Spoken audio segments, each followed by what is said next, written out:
ان کا حال بھی فرعونیوں اور ان سے پہلے لوگوں کا سا ہوگا جنہوں نے ہماری آیتوں کی تکذیب کی تھی، تو اللہ نے ان کو ان کے گناہوں کے سبب عذاب میں پکڑ لیا تھا، اور اللہ سخت عذاب کرنے والا ہے۔ اے پیغمبر، کافروں سے کہہ دو کہ تم دنیا میں بھی عنقریب مغلوب ہو جاؤ گے اور آخرت میں جہنم کی طرف اکٹھا کیے جاؤ گے، اور وہ بری جگہ ہے۔ تمہارے لیے دو گروہوں میں جو جنگ بدر کے دن آپس میں بھڑ گئے قدرت الہی کی عظیم الشان نشانی تھی۔ ایک گروہ مسلمانوں کا تھا، وہ اللہ کی راہ میں لڑ رہا تھا، اور دوسرا گروہ کافروں کا تھا، وہ ان کو اپنی آنکھوں سے اپنے سے دگنا مشاہدہ کر رہا تھا۔ اور اللہ اپنی نصرت سے جس کو چاہتا ہے مدد دیتا ہے۔ جو اہل بصارت ہیں ان کے لیے اس واقعے میں بڑی عبرت ہے۔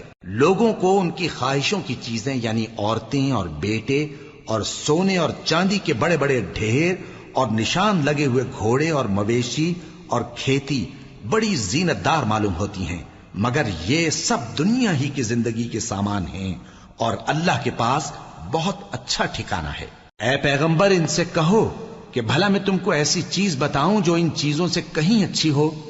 سنو، جو لوگ پرہیزگار ہیں ان کے لیے اللہ کے ہاں باغات بہشت ہیں جن کے نیچے نہریں بہ رہی ہیں، ان میں وہ ہمیشہ رہیں گے، اور پاکیزہ بیویاں ہیں، اور سب سے بڑھ کر اللہ کی خوشنودی۔ اور اللہ اپنے سب بندوں کو دیکھ رہا ہے